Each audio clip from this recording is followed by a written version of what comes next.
felice, avrà avuto 3 anni, stringeva al petto una bambola, il regalo più ambito era la festa del suo compleanno, un bianco e nero sbiadito.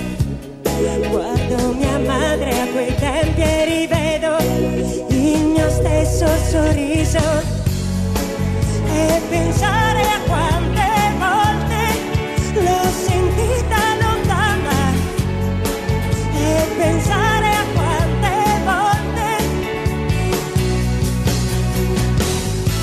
le avrei voluto parlare prima, chiederle almeno il perché dei lunghi ed ostili silenzi e momenti di noncuranza.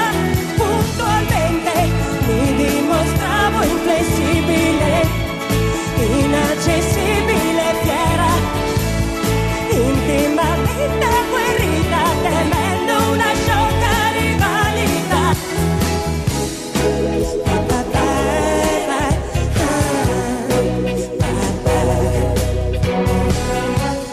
Guardo una foto di mia madre, era felice, avrà avuto 20 anni, capelli raccolti in un foulard di seta ed un'espressione svanita, nitido scorcio degli anni 60 di una raggiante catena.